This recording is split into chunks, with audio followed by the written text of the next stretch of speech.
Hi guys. आज ladies में depression के बारे में बात करते हैं। जो लेडीज़ होती हैं वो जेंट्स के मुकाबले ट्वाइस प्रोन होती हैं डिप्रेशन होने के। मतलब लेडीज़ को according to the study ladies को डिप्रेशन होने के चांसेस ज़्यादा रहते हैं मेन से। वो क्यों है? बिकॉज इसके बहुत सारे रीजंस हैं। सबसे पहला तो उनके जो हार्मोनल चेंजेस होते हैं, उनकी बॉडी में हार्मोनल चेंजेस होते ही रहते हैं, तो उस वजह से they are more prone to depression than men. जैसे पीरियड्स होते हैं, मंथली पीरियड्स जो होते हैं, और जब एक लेडी जो है, एक बच्ची जो है 13-14 ईयर्स में आती है, जब वो उस एज में आती है, तो वो हार्मोनल चेंजेस होते हैं। और फिर उसके बाद थ्रू आउट द लाइफ जो आपके ये पीरियड्स के आसपास जो प्री मेंस्ट्रुएशन हम लोग कहते हैं पीरियड होता है, उससे वो हार्मोनल चेंजेस शुरू होते हैं और उस वजह से आपके मूड स्विंग्स बहुत होते हैं। उस वजह से आप ज़्यादा प्रोन हो जाते हैं डिप्रेशन के। और फिर जब आप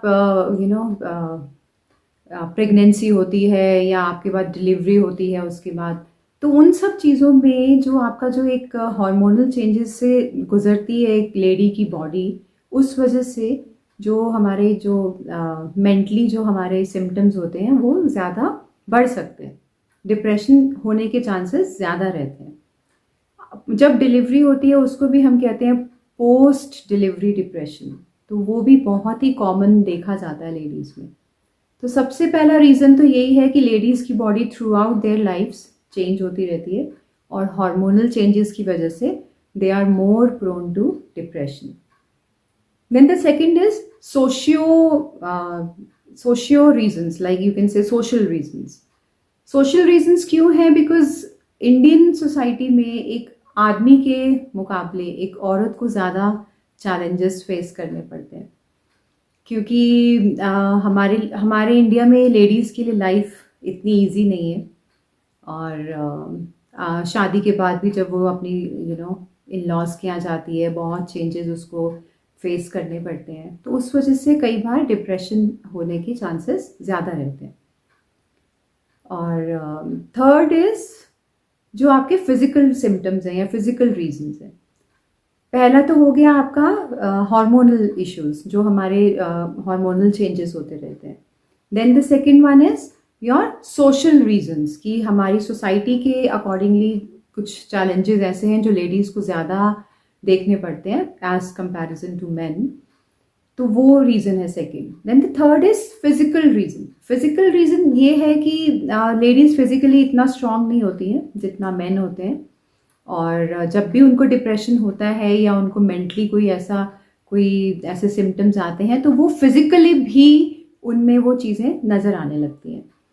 कई बार ऐसा देखा गया है कि लेडीज़ फिजिकल प्रॉब्लम के साथ आती हैं कि उनकी पूरी बॉडी में पेन है, उनकी बैक में पेन है, उनके हेडेक है उन्हें, या उनको स्टमक इश्यूज हो जाते हैं, स्टमक रिलेटेड इश्यूज हो जाते हैं। तो ये भी लेडीज़ जो होती हैं वो ज़्यादा प्रोन होती हैं एज कंपैरिजन टू मेन। और इसका ट्रीटमेंट जो है और इसके सिम्टम्स भी वही हैं जो वैसे होते हैं डिप्रेशन के, जैसे आपका मन उदास रहना, किसी चीज़ में मन ना लगना, बात बात पे रोना आना, किसी से बात करने का मन नहीं होना, कहीं बाहर जाने का मन नहीं होना, या जैसे आफ्टर डिलीवरी कई बार लेडीज़ में ऐसा हो जाता है कि अपने बच्चे को भी वो देखना नहीं चाहती हैं। उनको इतना ज़्यादा मेंटली वो होते हैं, चेंजेस होते हैं, डिप्रेशन के सिम्टम्स आ जाते हैं कि वो अपने बेबी को भी नहीं देखना चाहती हैं। वो कहती हैं ले जाओ इसे, ये मतलब उनमें वो फीलिंग ही नहीं आती, ममता वाली एक मदरली फीलिंग नहीं आती है। तो ऐसे ये सब सिम्टम्स हैं। और जो डिफरेंट सिम्टम है, जो मेल्स में भी वैसे यही सिम्टम्स होते हैं, लेकिन लेडीज़ में एक सिम्टम जो है जो डिफरेंट है, और वो है इरिटेबल होना, छोटी छोटी बात पे चिड़चिड़ करना। ये लेडीज़ को ये सिम्टम है एक डिप्रेशन का, और जो वो समझ नहीं पाती हैं। हम सोचते हैं ना कि कितनी क्रैंकी है, मेरी माँ तो ऐसी ही है, हर वक्त चिड़चिड़ करती रहती है, या हस्बैंड्स को कई बार शिकायत होती है अपनी वाइफ से कि ये तो बहुत ज़्यादा ऐसी रहती है, इरिटेबल। तो ये भी एक सिम्टम है डिप्रेशन का।